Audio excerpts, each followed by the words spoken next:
Hey everybody, welcome back to Gun Tote Minnesotan. My name is Andrew. What you have here is a BCA 201 action with an E. Arthur Brown 18-inch, one of their accuracy-based barrels. That has an anechoic X22. The anechoic X or anecho X22 can is rated for 22 LR as well as 5.7. And moving from there, B&T Industries Atlas bipod. You have a Wiser precision mount typically under there. I do have a Kid Innovative Design chassis, and I have a Kid Innovative Design trigger. This happens to be one of their very, very light flat triggers. On the back, I have a Wraps. This is the Wraps stock. It's the fixed version. I also run the Wraps C from time to time for the carbine.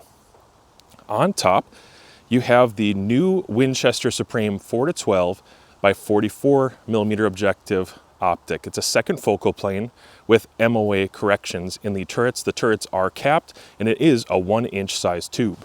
Very briefly, I'll take you through some of the characteristics and features of the optic. Starting with the parallax. I love having a side parallax on any optic that I have. Really, I can make do with optics that don't have it, but it's so nice when it does. This one goes all the way down to 10 yards, which is why I have this on a rimfire.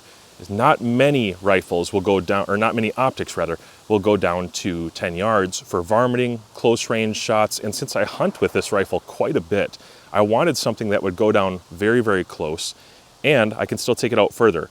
Then you have 20, 30, 50, 100, 250, and infinity on your markings there. Those are general reference points. They're not going to be exact. Make sure you set up your diopter the correct way for your eye, and that should help with some trueness.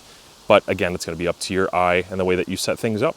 I'll go back now to the rear scope. Yes, it does have an adjustable fast focus diopter, which is very important to set up for your eye. I've got it set perfectly for mine. I'm going to leave it right there.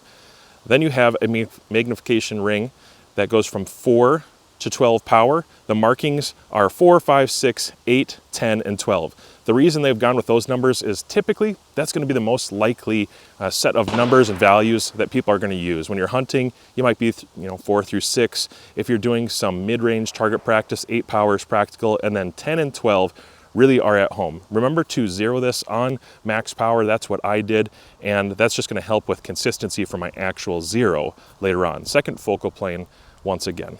Let's go ahead and remove the turrets. So it does have a 1-inch tube, so your 1-inch rings are going to work great. I was able to keep this nice and low. I don't have to extend the cheek pad or the cheek riser on this because it sits so nice and clean and still fits with this E. Arthur Brown barrel.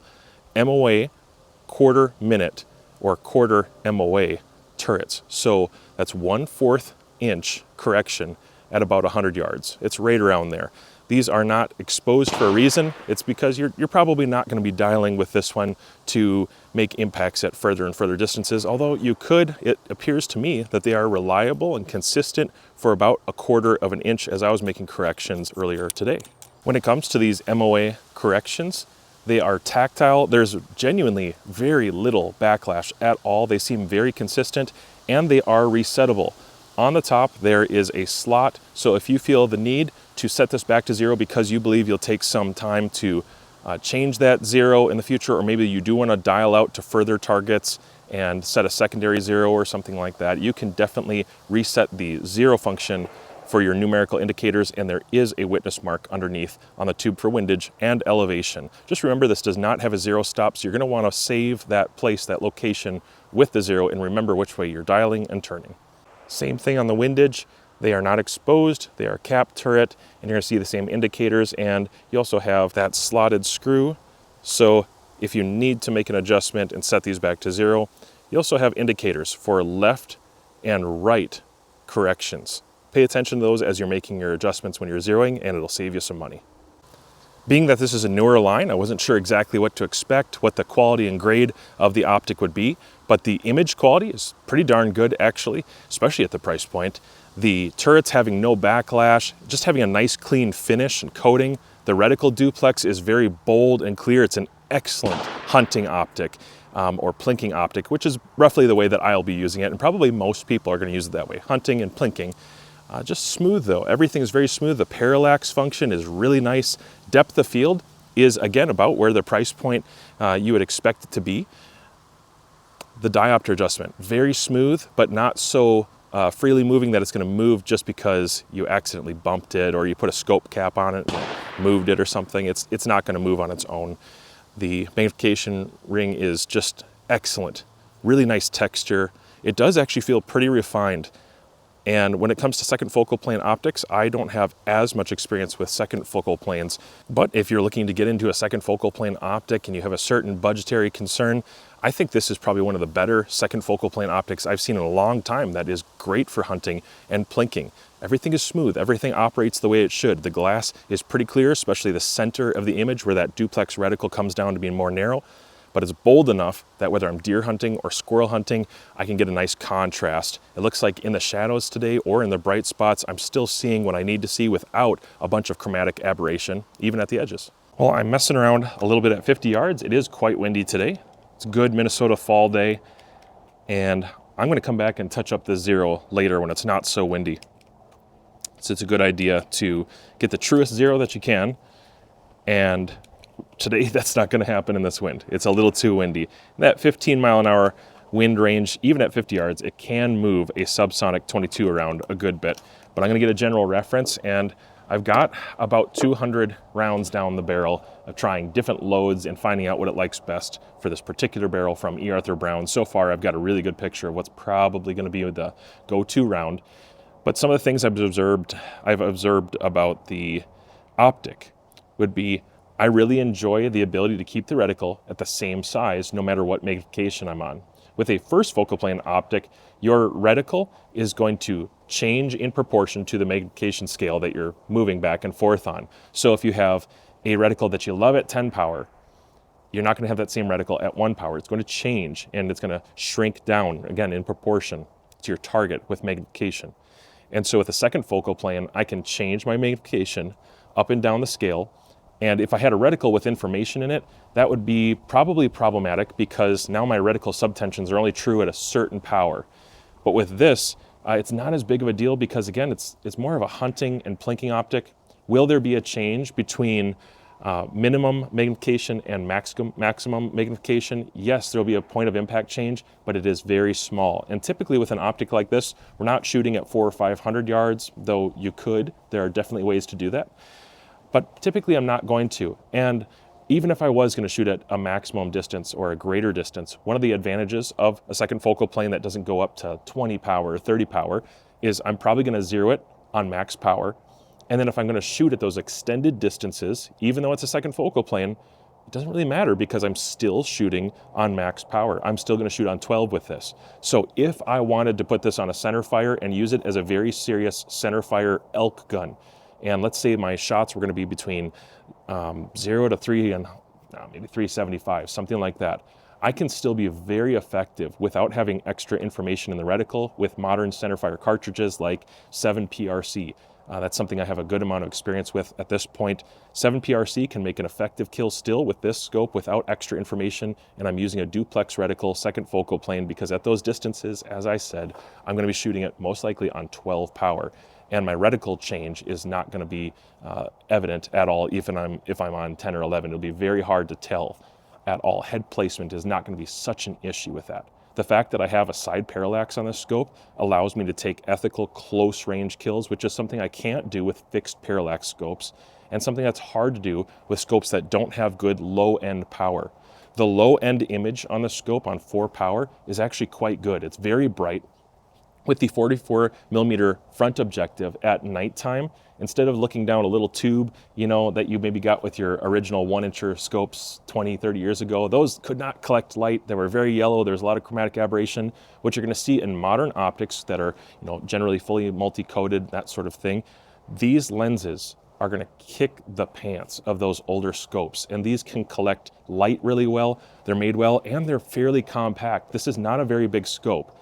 And for a 4 to 12, I don't think there's much concerning hunting or plinking that I can't do within a few hundred yards. And with rimfire, practical distances for the cartridge considered, I probably can still do most of the normal things.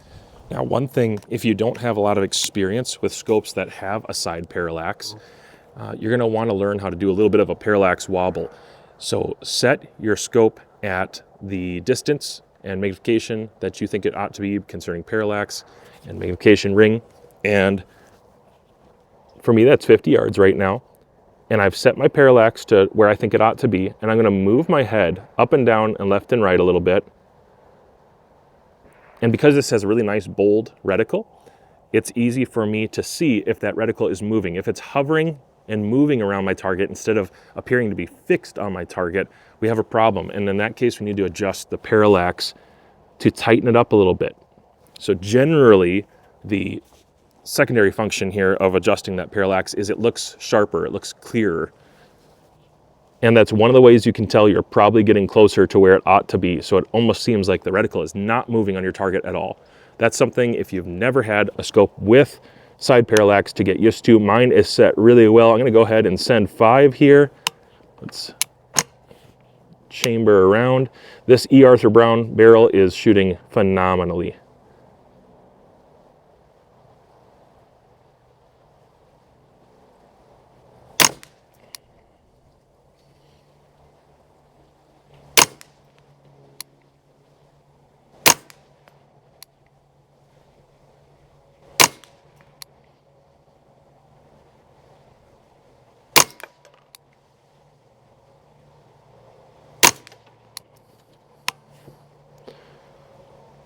Well, even in the wind, there's still some performance that I'm able to pull out of this. And I would attribute that to, a decent image, a really great trigger and chassis and barrel system. The anechoic can makes it very comfortable to shoot without hearing protection on. This is a great setup for plinking and hunting. And I have a high degree of confidence in it now, which is one of the things you need to have when you're hunting. You have to be able to trust that you're gonna be able to hit what you're aiming at. Now, what I would do if I were you and you're taking this on a rimfire or centerfire is I would go out to different distances. I would write up a little data card and maybe even tape that right on the top of my objective, or sometimes I do it on the stock right here, sometimes on the side, and I put my data there so that I know what an ethical impact could be for data. Maybe in this scope, you would do it in a holdover for inches, and that's an easy way to do it. Or target size, if you're shooting at targets, how many targets high do you need to aim? That's one way you could do it. Or again, you could actually dial on these. I think they're pretty consistent, although it is a cap turret for a reason. It's not the primary objective for a scope like this. Usually you're gonna be holding over.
Well, there you have it, everybody. I enjoyed my time with the 4-12.